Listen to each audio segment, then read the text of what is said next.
In order to explain the plot of Resident Evil Village, we have to go through Resident Evil 7's plot as well, so spoiler warnings for both games. Resident Evil Village's story starts hundreds of years before the events of the game. The Megamycete, a huge collective consciousness made out of mold, grew in the caves beneath a small Eastern European town. In attempting to spread itself as widely as possible, it produced cadeau, a word which means gift, small parasites capable of binding people to it and linking their consciousness with it. It also has an extreme physical effect on people, transforming them into hairy, clawed creatures who hunger for flesh. It's implied that this is the origin of European werewolf mythology. Now we move ahead to just 100 years before the events of the game, during the Spanish flu epidemic of 1918. The woman who would later become Mother Miranda had a daughter named Ava who was killed by the virus. Falling into despair, Miranda wandered into a cave system beneath her hometown, hoping to get lost so that she could starve to death or fall off of a precipice, those being popular ways of committing suicide without taking an affirmative action, which is vitally important for people with a certain kind of religious belief. And given that she eventually appoints herself as the god of a new religion, Miranda is quite obviously an extremely religious person. In the caves, she stumbled upon the Megamycete. It absorbed her, binding her consciousness to it, then rebuilt her a new, immortal body, one capable of transformation into nearly any form within reason. Having experienced the collective consciousness of the mold, Miranda concludes that the mind of everyone the mold had infected or consumed still exists within it. She becomes convinced that she can bring her daughter back using the mold, and begins a series of experiments to figure out how to accomplish this task. It's likely that at this point she dug up her daughter's body and placed it within the mold. The mold didn't return her daughter back whole the way she had been, though, so Miranda became convinced that she needed to have a live host for her daughter to be reborn into. It's important to note at this point that there's no reason to suspect that Eva's consciousness is contained within the collective of the Megamycete. We've seen Jack Baker and Evelyn's consciousnesses in there, but that's it so far. It's likely that Eva has been dead so long when she was consigned to the Megamycete that there was no hope of her consciousness being preserved, meaning that there was never any chance of Miranda's plan succeeding. During her research, she encounters a young medical student, Oswell Spencer, who's inspired by her work to pursue a bizarre goal, forcing humanity to evolve by mass transformation. He learns everything she has to teach him, but becomes convinced that her mold would be too difficult to spread around the world. So he leaves her and goes off to seek a virus which would accomplish the task far more effectively. Eventually he discovers the progenitor virus in Africa and founds the Umbrella Corporation, although he never stops being in contact with Miranda, and her importance to Umbrella's work is well known enough that even after Spencer's death, she remains in contact with the mysterious organization which rises from Umbrella's ashes. But that's jumping ahead a little. Over the 100 years of her experiments, Miranda creates a cult, reimagining herself as Mother Miranda, and keeping watch over the denizens of her old village. This is just a facade, of course. What she really wants is a stable and isolated population of people to perform experiments on without any interference from outside authorities. During her experiments, she occasionally encounters people who are unusually compatible with the Megamycete the way she had been, and instead of simply transforming into beasts, they obtain strange powers. Lady Dimitrescu became a giant with incredible regenerative abilities, but her hemophilia left her unable to regenerate or stay young unless she constantly consumed blood. Desperate for children to continue her family name, Miranda provided Lady D with mutant flies that consumed some local women and learned to mimic their shapes and ability to think. But unlike the creatures made by the Megamycete, they were blank slates, which gave Lady D a chance for her to raise them as her own children. Her other fortunate experiments were Moreau, who became a pathetic fishman, who she used as an assistant to test out ways to mutate villagers with cadeau; Heisenberg, who gained all of the powers of Magneto, but didn't wind up even partially controlled by Miranda or the Megamycete's collective consciousness. This left him bitter and resentful. Even as he worked as Mother Miranda's engineer and built whatever she wanted, he was plotting against her, hoping to one day kill her and free himself. The most tragic of Miranda's favorites is Donna Beneviento, a sad woman who lost her parents and sister at a young age. Miranda adopted her and began experimenting on her, giving her the power of telepathy. Donna then cut pieces out of herself and builds dolls around those pieces, giving her the ability to control them remotely. Growing more frustrated with her inability to bring back Eva, Miranda contacted the mysterious organization and asked for their help. She provided them with some of Eva's DNA and a sample of the Megamycete.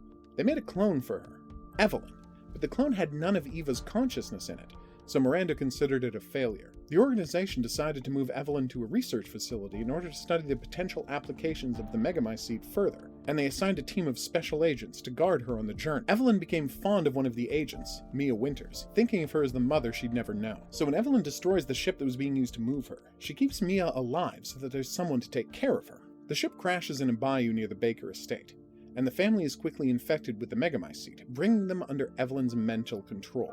And the family is quickly infected with the Megamycete, although an altered version of it, created by the mysterious organization. The infection brings them under Evelyn's mental control.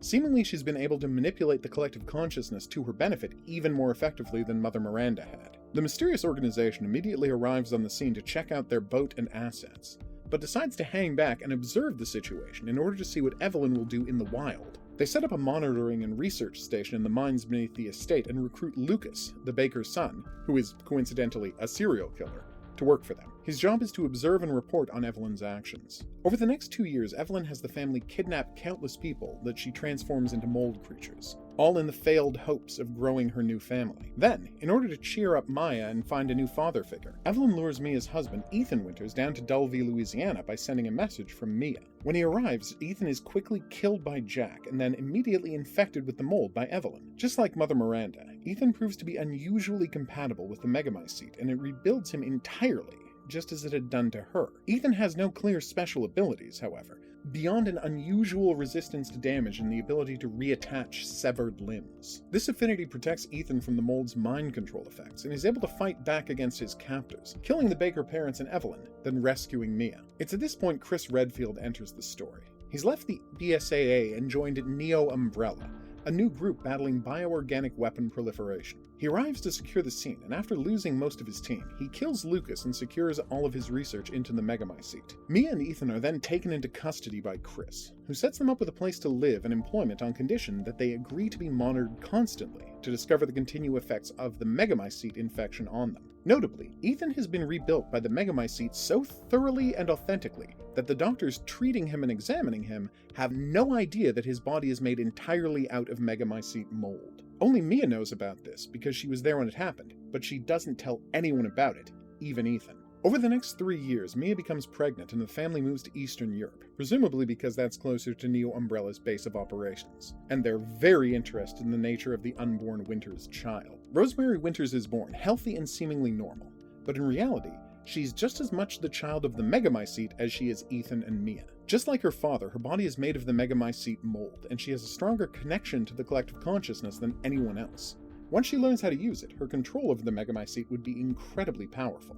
The mysterious organization learns about Rose and informs Miranda of the development. She arranges with them to have Mia kidnapped, then she uses her shapeshifting ability to impersonate her, so that she can get a close look at Rose and see if she would be a viable candidate to host Eve's consciousness.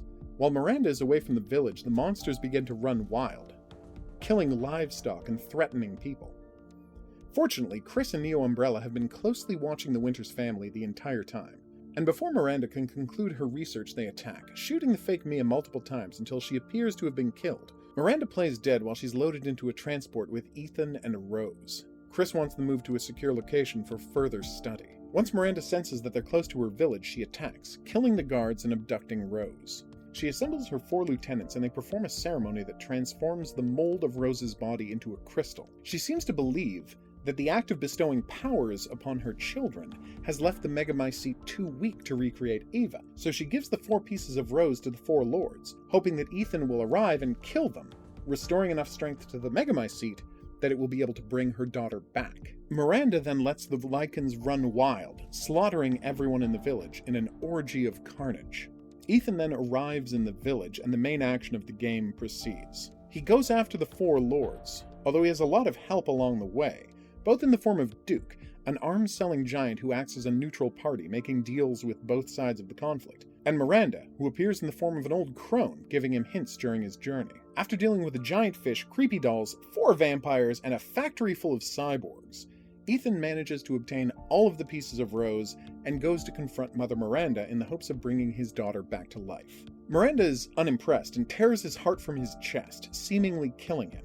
Her plan has worked, and the death of her children has restored the Megamycete to full power. It rampages outwards, bursting from the earth and tearing the village apart. Chris and his dragon team arrive on the site and attack, badly damaging the surface portions of the Megamycete. Chris then rescues Mia, who is being held in Miranda's lab after the organization was done testing her, and plants an explosive on the Megamycete core, hoping to destroy it. Meanwhile, the BSAA have also arrived to attack the Megamycete, but they don't do a very good job and all of their operatives are quickly killed. Meanwhile, Ethan regains consciousness. He's confused as to how this is possible, but then Evelyn's spirit appears, communicating to him through the Megamycete Collective. She explains his nature to him, and Ethan is taken aback, but remains resolved that no matter what happens to him, Rose must be saved. He then wakes up and discovers that Duke, who somehow knew about Ethan's abilities all along, had collected his body and brought it to the place where Miranda plans to resurrect Eva. Duke sends Ethan off to the fight, but warns him that there's no way he can go on with his old life, no matter what happens in the battle. Ethan arrives at the ceremonial site just as Miranda finishes rebuilding Rose. That's right, it's Rose that comes back together, not Eva, as Miranda had hoped. It's unclear whether this is because Rose is more powerful than Miranda and was able to instinctively control the Megamycete, or again, possibly because Eva's consciousness wasn't in the Megamycete and it could never have worked. Miranda becomes furious and battles Ethan, who finally manages to kill her, but in doing so damages the Megamycete so badly that he starts to lose his connection to it, and without a way to project his consciousness from the Megamycete to his body, his human form begins to lose stability. He stumbles out of the ceremony site and finds Chris. Understanding the situation, Chris takes Rose and leaves Ethan the detonator for the bomb that will destroy the Megamycete. In their farewell, Ethan makes Chris promise that Rose will grow up to be strong. Once Chris and Rose are far enough away, Ethan blows up the Megamycete, apparently ridding the world of it. On the plane flying away, one of Chris's teammates explains that they secured the body of one of the BSAA operatives, and in doing so discovered that it was a walking corpse. Someone at the BSAA has transformed dead bodies into soldiers. Chris orders the pilot to immediately take them to BSAA headquarters so they can see what's going on. Whatever happens at the headquarters, Chris survives it, because in the next scene we fast forward to around the year 2040, where Rose is a young woman visiting her father's tombstone as she does every week. It seems that she spent a good portion of her life being trained to use her powers by Chris, and she's seen as an incredibly valuable asset by the organization he works for. As the game ends, she's retrieved by an agent who informs her that her talents are needed. What are those talents and why are they needed? We'll have to wait until the next game to find out. So that's the story of Resident Evil Village. Now let's move on to the fun things I noticed while playing the game.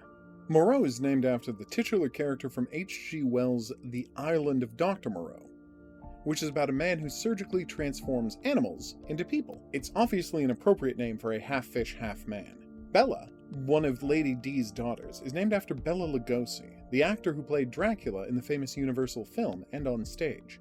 Lady D having 3 daughters is a reference to Dracula's 3 brides from the book. Lady Dimitrescu herself is based on the Blood Countess Elizabeth Bathory, a 16th century serial killer who killed women and bathed in their blood to retain her youth. Of course, the vampire stuff only starts getting mentioned more than 100 years after she was executed, so it's possible she was just a normal serial killer.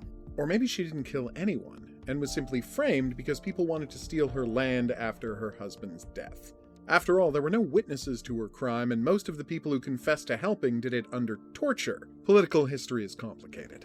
The game does a great job of hinting about Mother Miranda's impersonations. Not only the conversation about Mia going native at the start of the game, but in this sequence, where Ethan chases Mother Miranda through a field, and when he gets to the other side, the old crone is there waiting for him. The crone also gets in a good hint about Ethan's true nature. She opines on the weirdness of calling someone almost dead, although that's exactly what Ethan is. This ring is a reference to the first Resident Evil game. You start with a silver ring with a red eye, then you take the eye out and use it to open a door. Later you find a blue eye to put in the ring. So it's a ring with a red eye and a blue eye. This is a reference to this famous room from Resident Evil, and the plaque that says some tigers have a red eye and a blue eye. While posing as Mia, Miranda reads Rose a book. The book tells the plot of the game in allegorical terms. Unfortunately for Miranda, she doesn't read to the end and find out that she loses. In this scene, Miranda as Mia talks about buying local wine. If you check out the label, you notice that the wine she buys is from Lady D's family winery, as the same bottles are all over the castle's wine room. In one of the game's best moments, we get a visual metaphor for Ethan's character and journey. Here a werewolf chomps down on his hand and bites off a chunk of it. Notably, Ethan manages to wrench his hand away, keeping a chunk of his ring finger, ensuring that his wedding ring is still intact. This is a powerful visual metaphor for Ethan's character. No matter how much torture and punishment he receives, he will never stop fighting or fail his family. So that's that. I'll be back soon with a couple of more videos about Resident Evil 8. One is about its Alan Moore connection, and another about how it's a spiritual successor to Resident Evil 6. Thanks for watching, and special thanks to my patrons Desire and Marissa. Questions go in the comment section below the video. We'll see you back here for the next thing, but until then, au revoir.